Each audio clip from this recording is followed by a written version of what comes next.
All right, so similarly, we can find derivative of other inverse trigonometric functions, which I can leave as exercise. So similarly,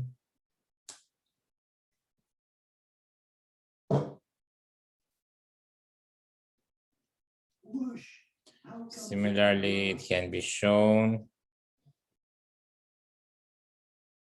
that d to dx of, for example, cos inverse x. Cos inverse x, you can show that it's minus 1 over root 1 minus x squared. Derivative of cos inverse x is minus 1 over root 1 minus x squared. Derivative of tan inverse x, you can show it's 1 over 1 plus x squared. Derivative of cot inverse x, you can show it's minus 1 over 1 plus x squared. Okay, so exercise, prove the formulas above, or the formulas above.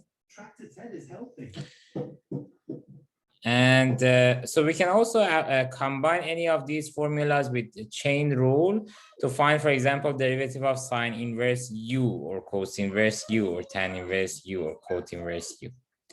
So remark, according to the chain rule,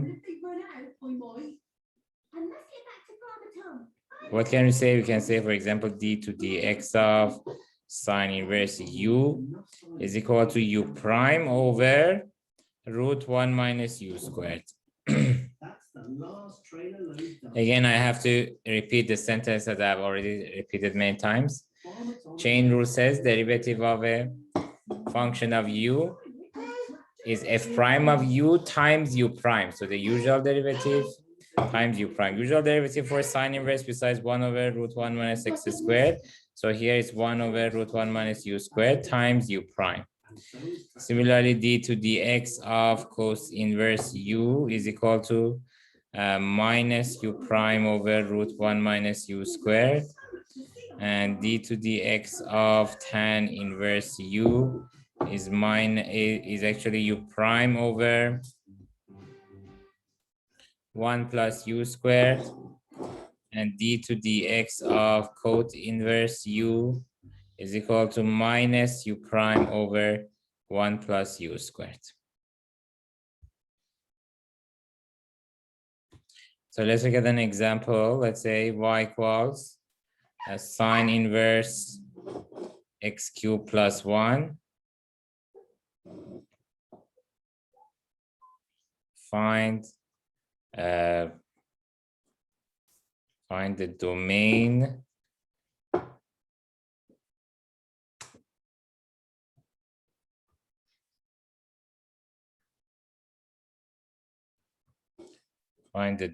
of this function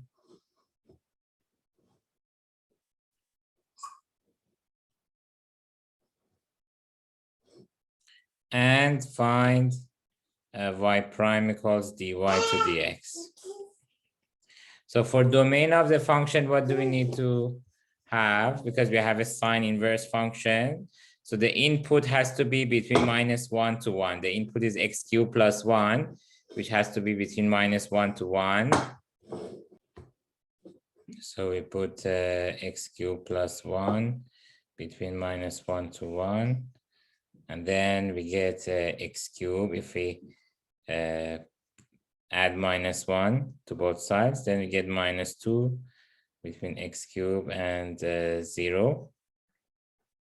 And therefore, x will be between cube root minus 2 and 0. So domain will be equal to cube root minus 2 and 0. Which is same as, of course, minus cube root 2 and 0. So cube root of a negative number, as you know, it's okay to have it. But square root of a negative number, we can't have it in the set of real numbers.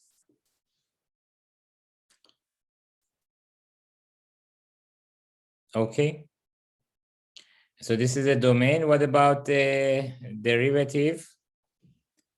So next, let's find finding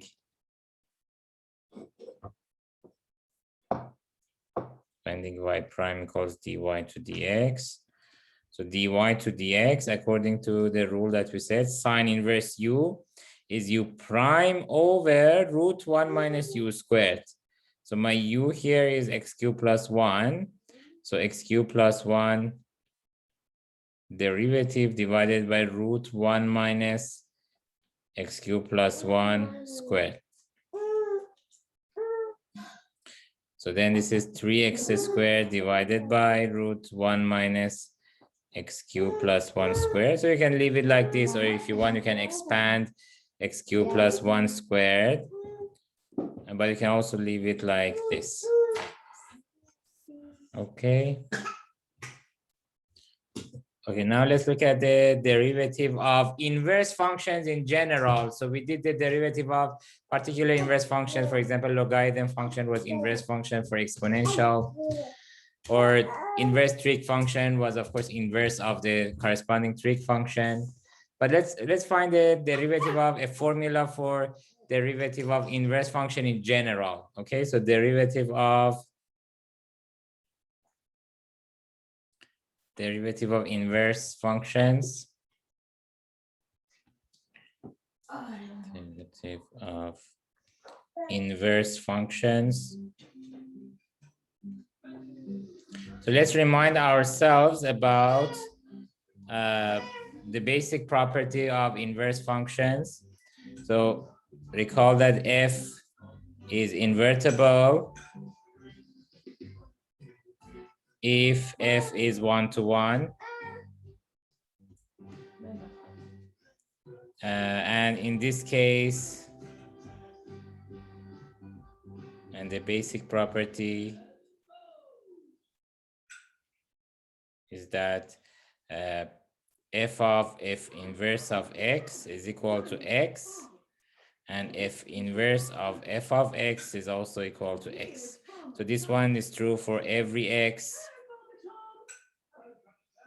in domain of f and domain of f inverse, which is range of f. And this one will be true for every x in domain of f, which is range of f inverse.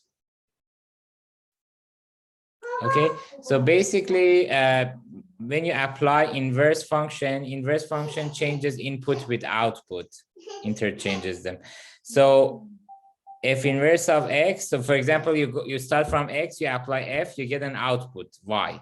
Then you apply f inverse, you go back to the original input x. Same thing if you start with f inverse and then apply f, right? So that's why when we apply f inverse and f, or if we apply f then f inverse, then we are basically undoing the original process. So we go back to the original input. So that's why f inverse of f of x is x, or f of f inverse of x is x. Now to find the derivative of f inverse, so let's look at the first formula here and differentiate both sides. So let me call this one, maybe I can call it a star. Now differentiate, so to find d to dx of f inverse of x, differentiate both sides of this equation star above. Then what do we get? Then we get, so f of u derivative is u prime times f prime of u. So we get f inverse of x prime times f prime of f inverse of x. And the answer to this has to be equal to 1. Derivative of x is 1.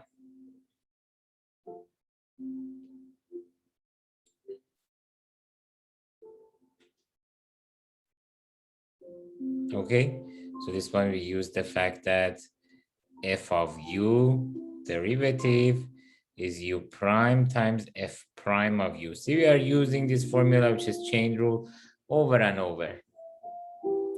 So this one, I just need to divide both sides by the left-hand side by f prime of f inverse of x to find the formula for f inverse of x prime. So d to dx of f inverse of x or f inverse prime of x is equal to 1 over f prime of f inverse of x.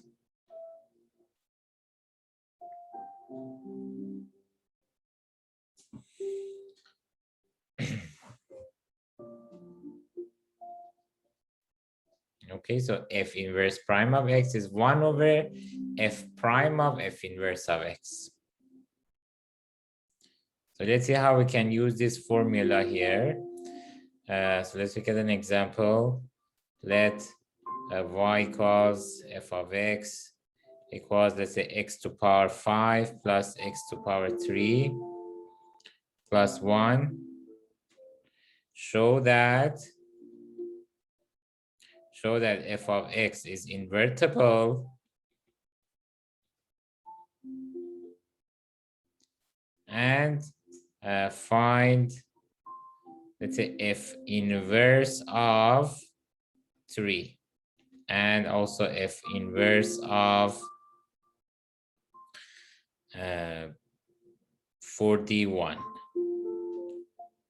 So we want to show that if f is invertible and find f inverse of 3 and f inverse of 41. So how can we show that f is invertible? Well, we know that the function is invertible if it's 1 to 1. So we have to show it's 1 to 1.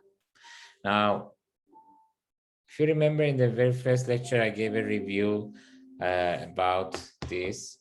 And we know that, if you want to use the original definition of 1-to-1 function, it's going to be complicated in this example because the original definition of 1-to-1 function says f of a equals f of b, then you have to conclude a equals b. And because of the power 5 here, it's going to be a little bit tricky. So what is our other alternative here? Our alternative is that if a function is increasing, then it's 1-to-1 and therefore invertible. And similarly, if a function is decreasing, then it's 1-to-1 and therefore invertible. So this function here is increasing, but intuitively, because of all the positive coefficients here, this will cause the function to be increasing, and also the odd powers. So if the power was not odd, one of the powers, let's say power 2 or 4, then even if the coefficients were all positive, we could not say the function is increasing. So this is just the intuitive reason. Of course, you cannot write in the exam. In the exam, if you want to show that the function is increasing, then you have to use the definition of increasing function, which says if a is less than b, then f of a must be less than f of b. This is the definition of increasing function, and every increasing function is 1-to-1, therefore invertible. So let's use this method. So to show solution, to show that f of x is invertible,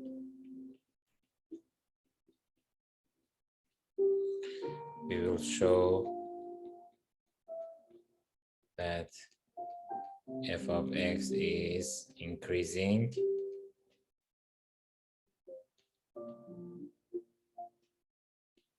which implies 1-to-1 and hence invertibility.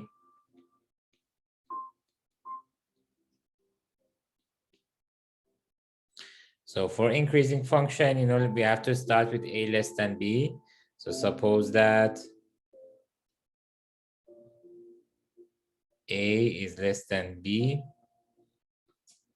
then we have to show that f of A is less than f of B. So we must show that f of A is less than f of B.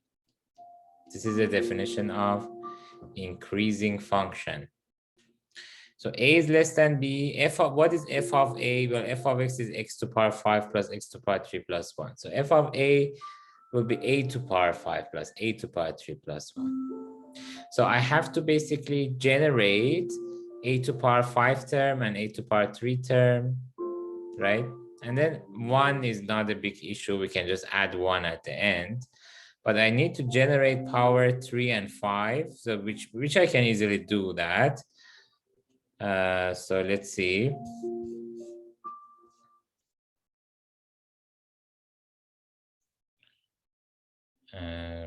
So what do we have? We have A less than B. So if I raise to power 3 both sides, raise both sides to power 3, then we get A to power 3 less than B to power 3. Similarly, A less than B, I can raise both sides to power 5, right? So remember, if you have an inequality, we are always allowed to raise to an odd power. If the power is even, then no, we have to be careful. If the power is even, we can raise to an even power only if both sides are positive. So not in general. In general, if you have an inequality, you cannot raise both sides to power 2, for example. But you can always raise to power 3 or 5, any odd number. So now if I add these two inequalities, what do I get? I'll get a to power 3 plus a to power 5 less than b to power 3 plus b to power 5. And then if I add 1 to both sides, then we get a to power 3 plus a to power 5 plus 1 less than b to power 3 plus b to power 5 plus 1. And this is exactly f of A. Left-hand side is f of A and right-hand side is f of B. So this is f of A and this one f of B. So basically we have shown that f of A is less than f of B. Therefore, f is increasing and therefore 1 to 1 and therefore it's invertible. All right. Now the second part, we want f inverse prime of 3 and f inverse prime of 41. The derivative of f inverse at 3 and derivative of f inverse at 41. So f inverse, so next, so let me call this formula here. Maybe I can call it the formula 2 star. So by 2 star, what can we say? So next by 2 star, we can say that f inverse prime of 3 is what? Is 1 over f prime of f inverse of 3.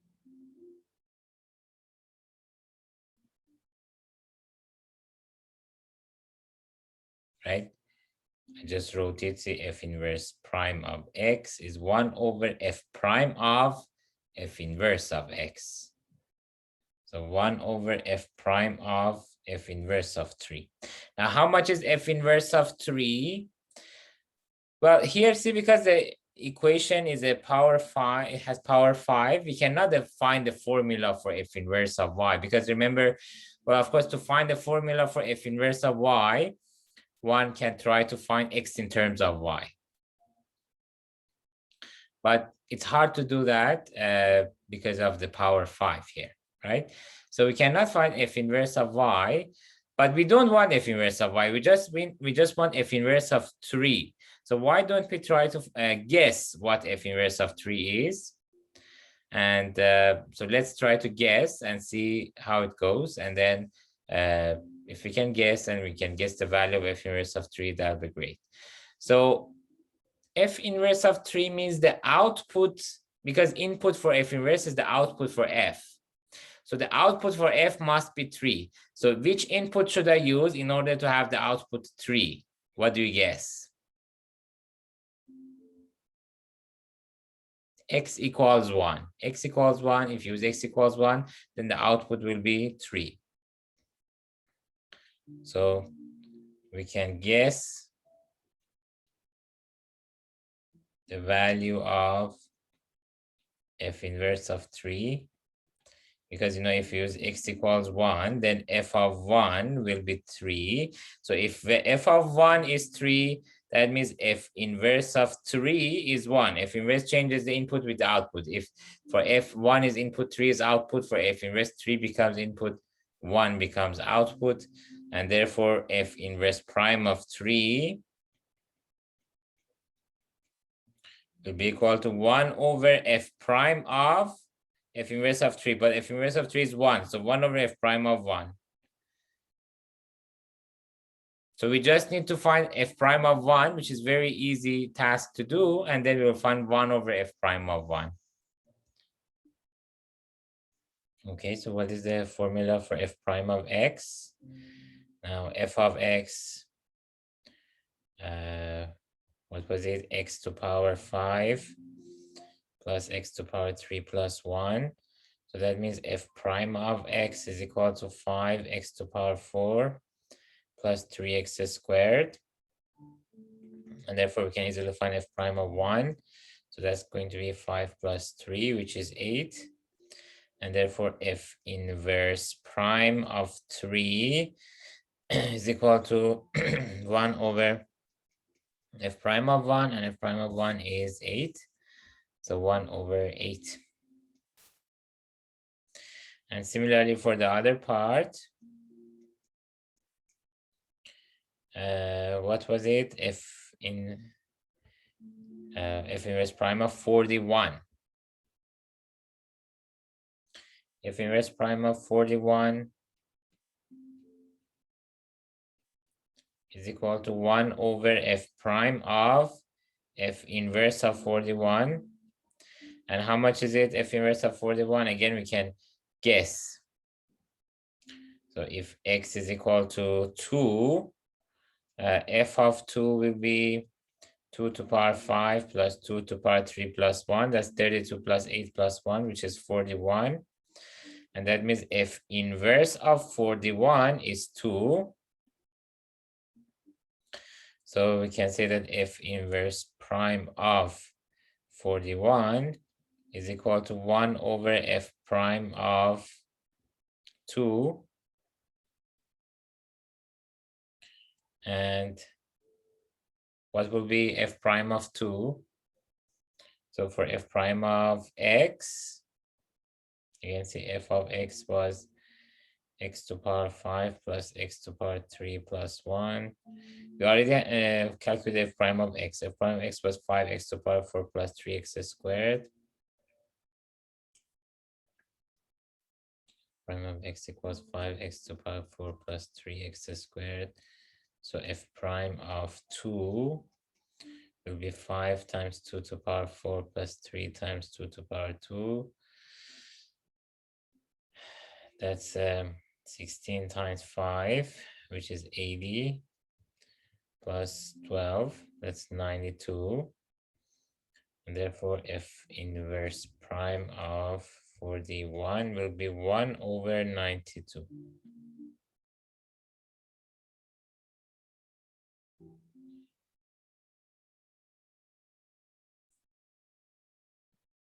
Okay.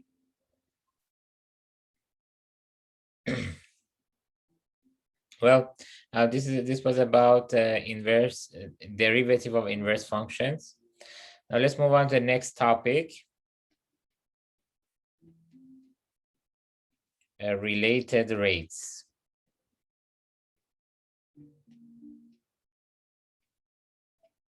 So related rates is an important topic in calculus. So let me explain about the problem. So suppose that we have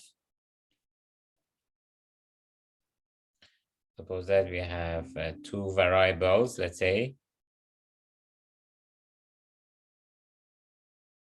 x and y, with y equals f of x And okay, so normally when you say y equals f of x, x is the independent variable, y is the dependent variable. But now I want to assume something else, something different. I want to assume that x and y are both dependent variables here, and the independent variable, let's say, is some variable like t or time, right? So suppose we have two variables this, when we have a connection between x and y, we know y is f of x, and we have a formula for f of x. And suppose that x and y are both dependent variables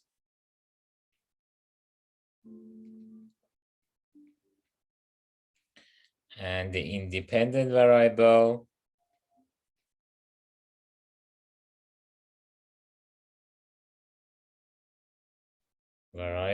is t.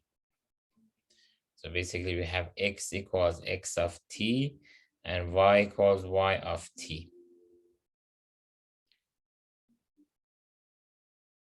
So basically x is equal to x of t, right? And y is function of x. See, y is a function of x. X itself is a function of t. Therefore, y can be viewed as a function of t as well, right? Because y is a function of x, but x itself is a function of t. So y can be viewed as a function of t as well. So since x itself is a function of t, and y is equal to f of x,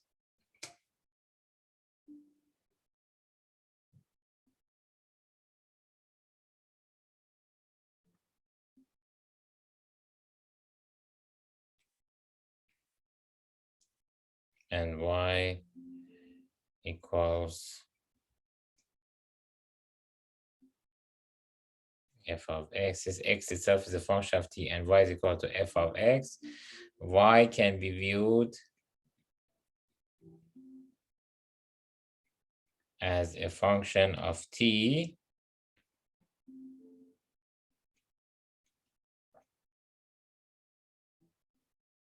and so moreover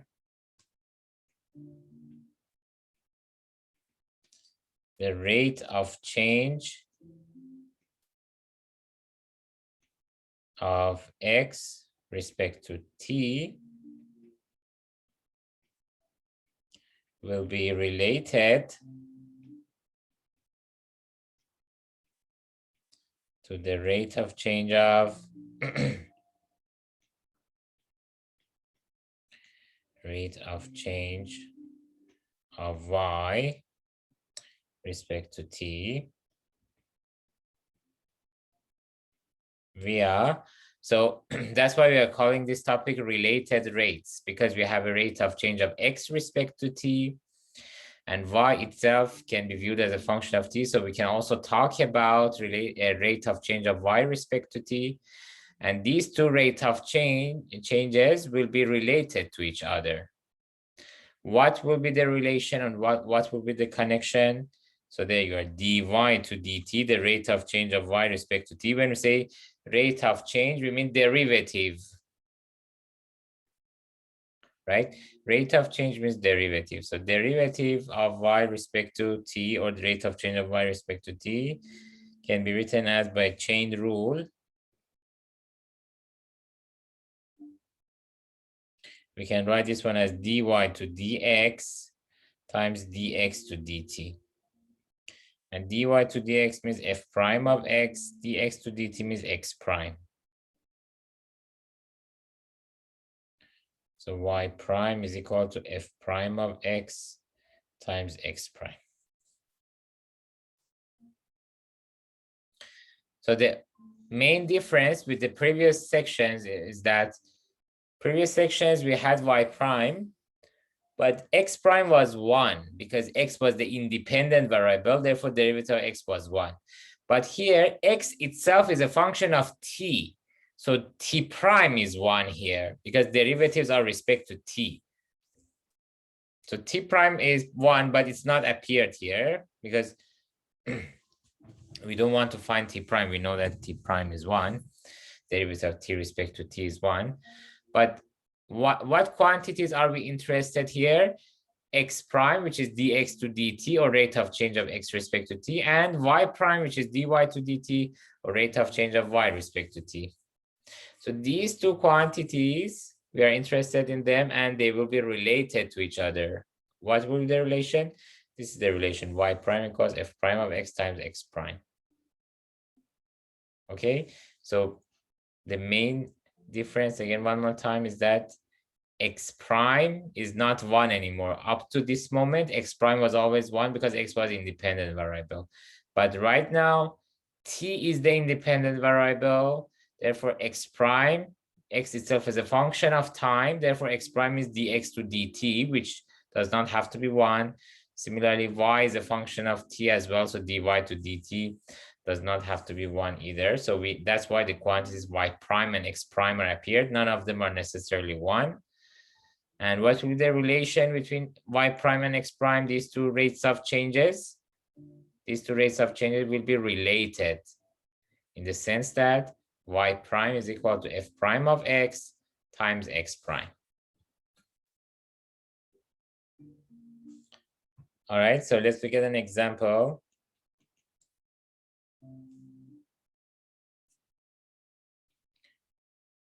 So consider a circle with radius r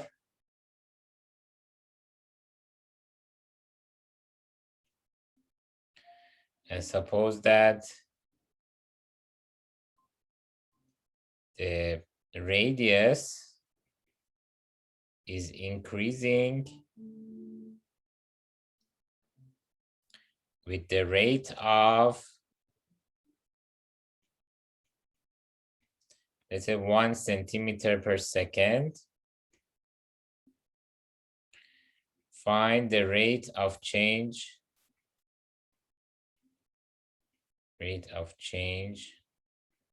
of area of this circle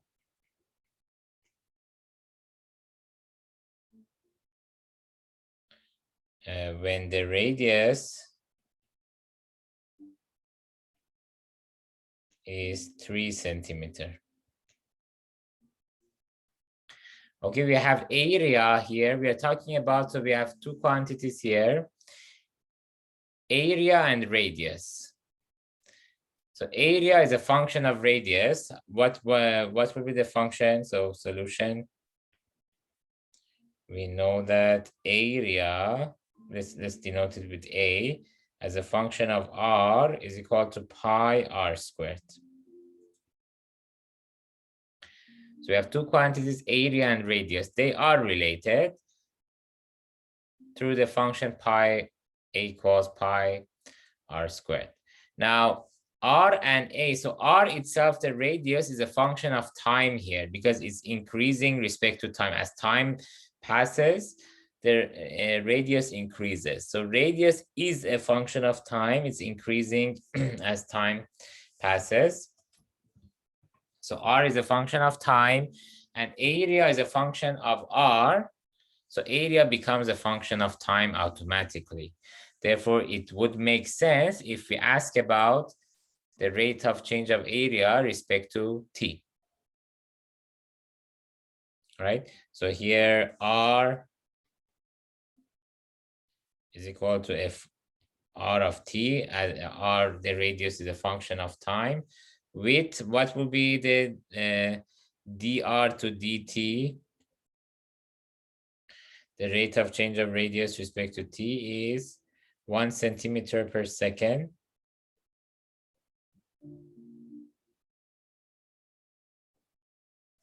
And we want to find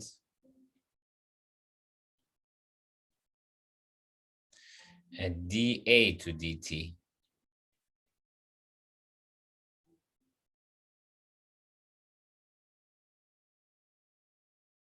When r is equal to 2 centimeter.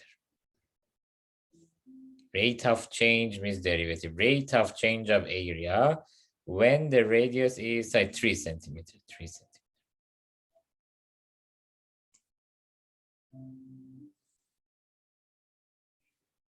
Okay, so we know that dA to dt, just use the chain rule, is equal to dA to dr times dr to dt. Derivative of a respect to t is derivative of a respect to r times derivative of r respect to t. This is what chain rule implies by chain rule.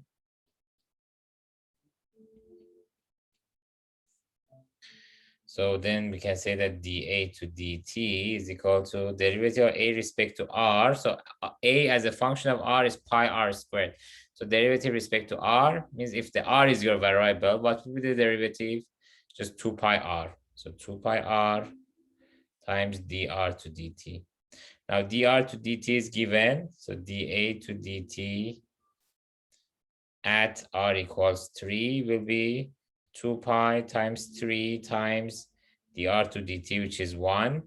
So the answer is 6 pi centimeters squared per second. So the unit for area is centimeters squared here because unit for radius is centimeter. And the unit for t here is second. So the unit of A is centimeter squared. The unit of dA to dt or rate of change of A respect to t will be centimeter squared per second.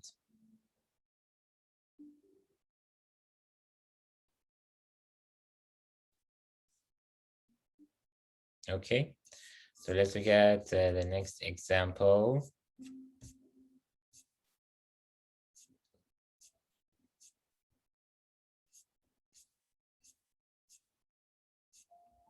Okay.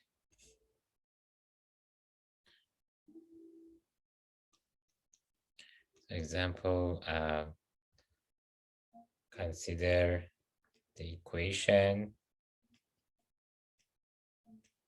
y equals 3 x squared plus 5. Given that dy to dt is equal to minus 2, find dx to dt when x is equal to 3.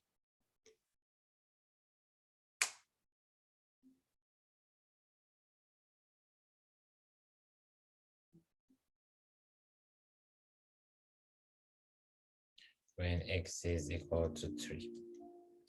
Okay, so again, we just need to use the chain rule. Just our only task here is to find the relation between rates of changes. The topic, if you remember, is related rates. So we have to relate the rate of change of y with rate of change of x. And then the rest will be straightforward. So what will be the relation between rates of changes? So we know that dy to dt is equal to dy to dx times dx to dt. So that means dy to dt is equal to dy to dx, derivative with respect to x is 6x times dx to dt.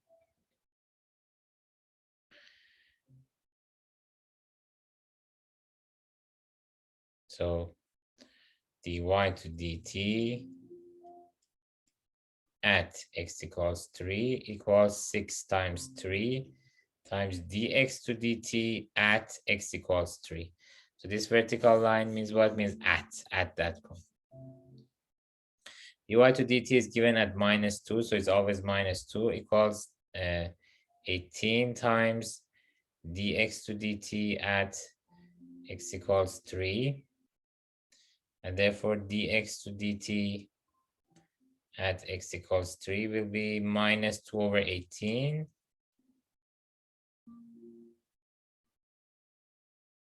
Which is same as minus 1 over 9.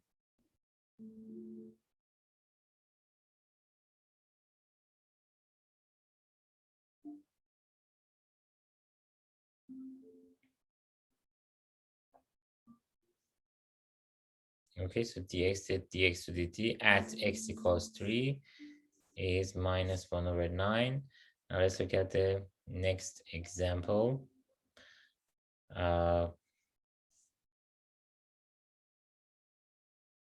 Consider the equation. So previous examples, y as a function of x was an explicit equation, like y equals 3x squared plus 5, or here a was pi r squared, so explicit functions. But we could also have implicit functions. So for example, consider the equation x squared plus y squared equals 2x plus 4y. Given that dx to dt is equal to -5, find the value of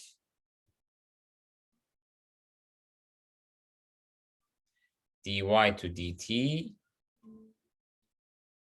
when x and y, the pair x and y is equal to 3 and 1. Okay, so here we have an implicit equation. But you can still use the same idea, just differentiate both sides. So use implicit differentiation and differentiate both sides. So what will be different from the implicit differentiation that we had before?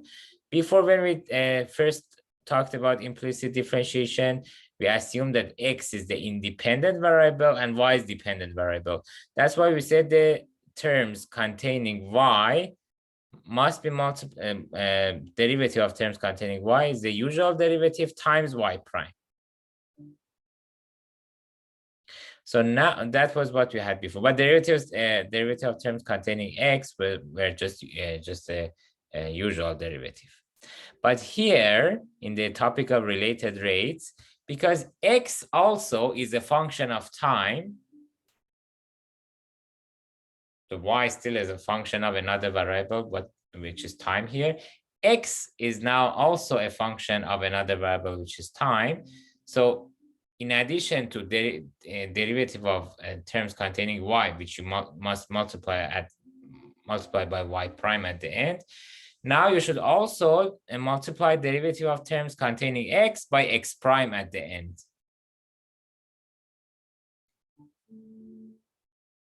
Because it's now x similar to y, which is a function of t, x is also a function of t here. So in addition, for multiplying derivative of terms containing y by y prime, this time we should also multiply derivative of terms containing x by x prime. So I can say that to solve the solution, differentiate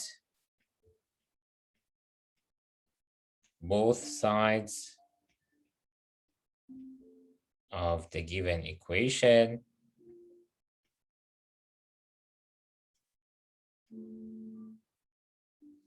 noting that x is equal to x of t and y is equal to y of t. So which means, so chain rule must be applied to both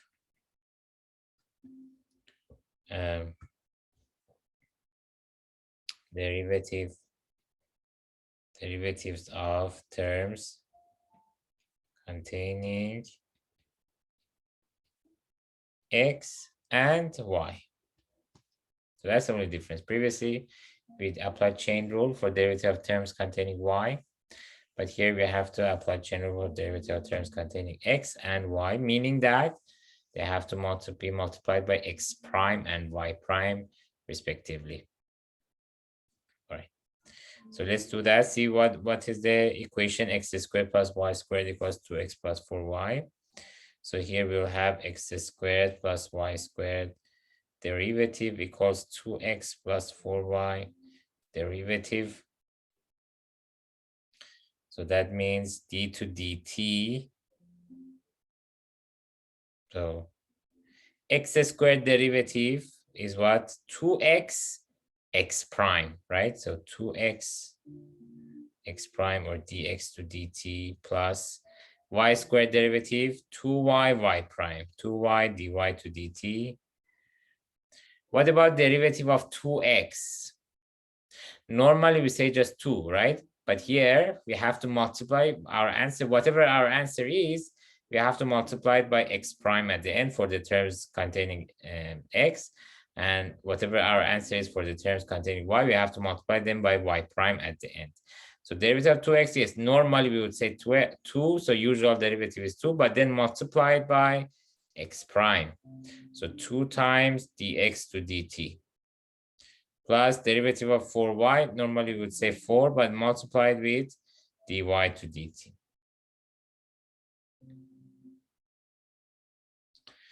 All right, now dx to dt, we have the value at minus 5. We want to find dy to dt. So x, and we know the value of x and y. X and y, what were the values? X and y is 3 and 1.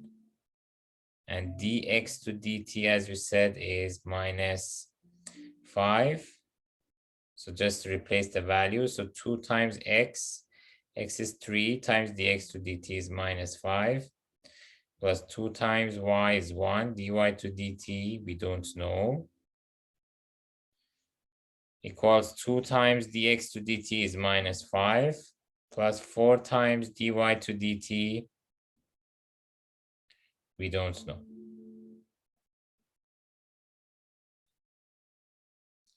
So then this is minus 30 plus 2 dy to dt equals minus 10 plus 4 dy to dt. And just transfer this term to that side.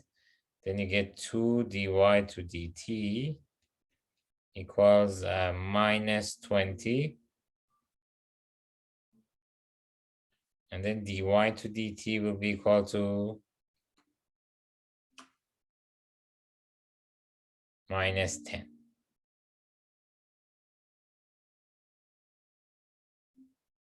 Dy to dt is equal to minus 10.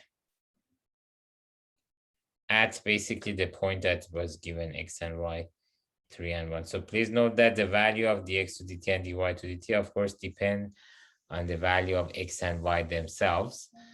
So at the point x and y equals 3 and 1, this is the value for dy to dt. Well, of course, if you change the values of x and y, dy to dt would change as well.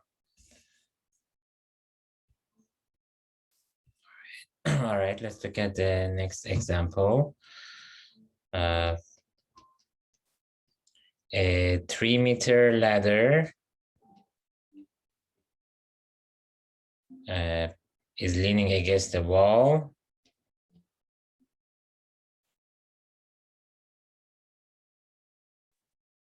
Against the wall. If the bottom of the ladder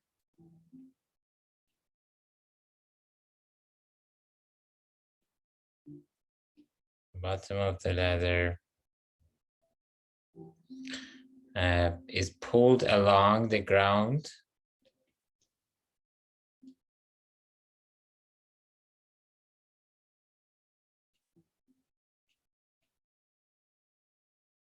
away from the wall,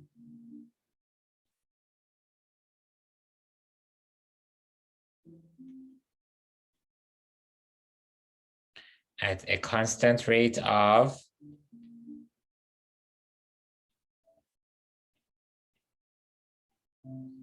0.3 meter per second. How fast will the top of the ladder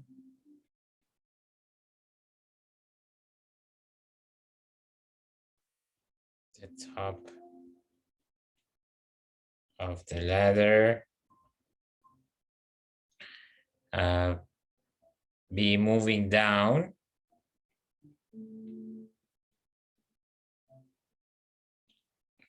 moving down. When the wall, moving down the wall, when it is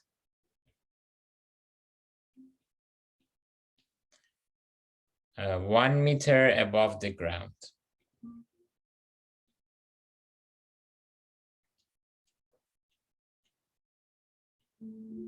See, the picture is very simple. We have a wall here and we have a ladder here. This length is fixed and is 3 meters. And this one, the bottom of the ladder moving this direction.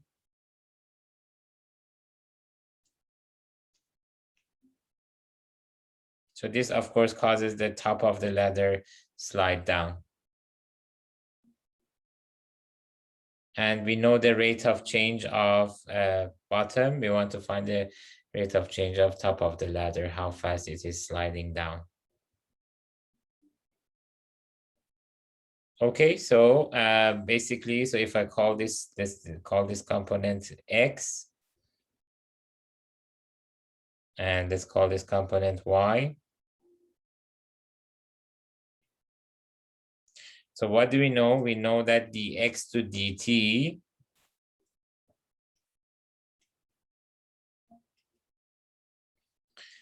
dx to dt is moving with the rate 0.3 meter per second, right? Minus basically, because it's in the towards left side. So minus 0.3 meter per second. So X is moving to the left side. So that's why I included a minus sign, and the rate of change of X is 0.3 in magnitude. Now, what do we want to find? We want to find dy to dt. So how can I find dy to dt having dx to dt? Well, I need to have a connection between x and y. So we need a connection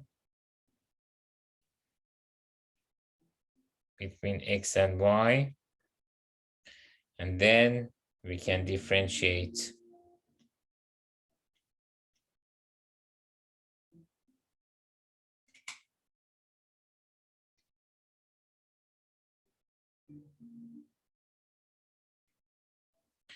Then we can differentiate.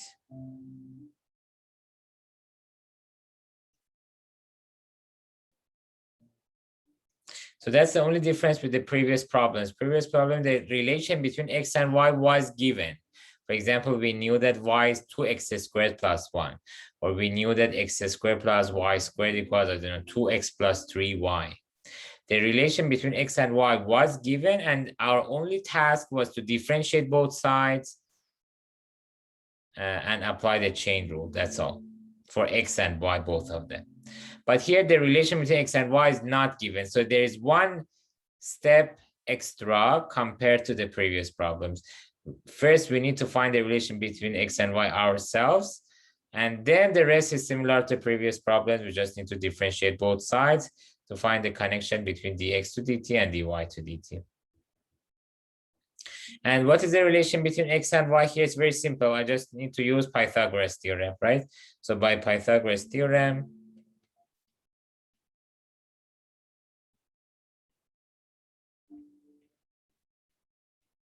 we know that x squared plus y squared is equal to 9. 3 squared, which is 9, right? I have a right triangle. Therefore, x squared plus y squared is equal to hypotenuse squared, which is going to be 9. But that's it. This is the relation between x and y. Now I can differentiate both sides. Now differentiate both sides.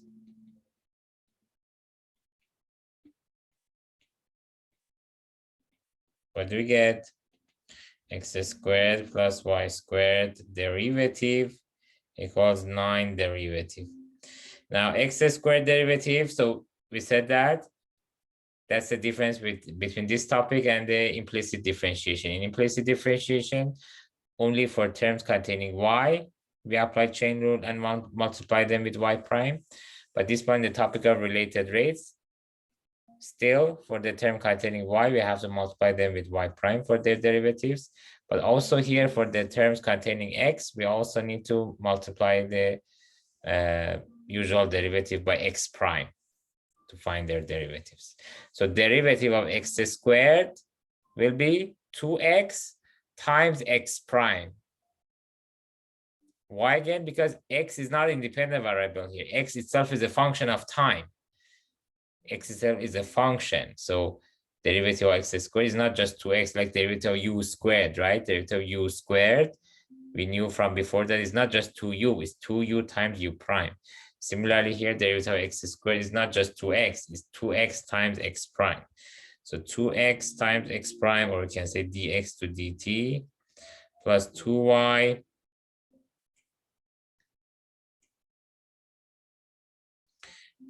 times dy to dt equals derivative of 9. Derivative of 9 is 0. And therefore here I can say that dy to dt, I want to find dy to dt, right? So how much is that going to be? Minus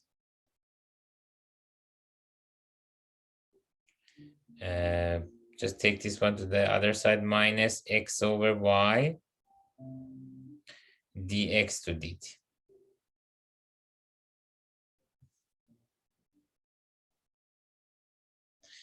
And I just need to plug in the values here, x and y. How much are they? X was given. What was the value of x? It has been 1 meter. Top of the ladder will be moving down the wall if it's 1 meter above the ground. So y value is given as 1 meter.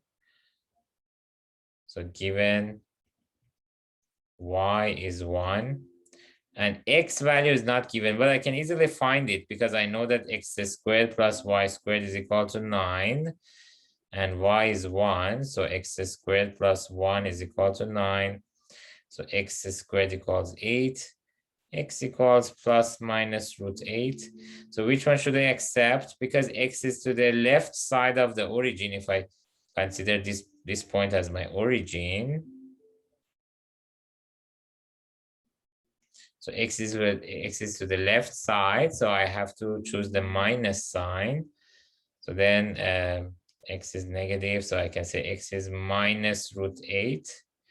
X is minus root 8 and y is 1. And we also know, and we have dx to dt was minus 0.3 meter per second. So if we substitute all these quantities into the equation we found for dy to dt, then we get the final answer. So thus we can say that dy to dt equals minus x over y dx to dt. So dy to dt at the moment that it was asked from us, the moment that y value is 1, dy to dt at the moment y equals 1 is equal to minus x over, so minus root 8 over y is 1, dx to dt is minus 0.3. So there are 3 minus signs, so the final answer will be still negative. So minus 0.3 times root 8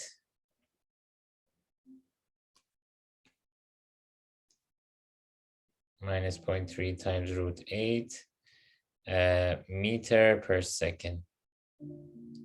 And the sign is negative as expected because, as you can see, if the ladder is pulled away from the wall, the top of the ladder will slide downward.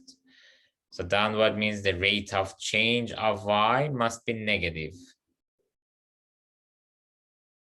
Rate of change of y, or the velocity, vertical velocity basically, must be negative because moving downward. And our answer shows that it is negative and the value is 0.3 times root 8 meter per second. Okay, guys, so there are many questions that can be asked in the topic of related rates. I'll include some of them in the assignment. And I'll try to do a few more examples next time as well from this topic. And then we'll move on to the new topic. Okay, guys, so thank you and see you next time.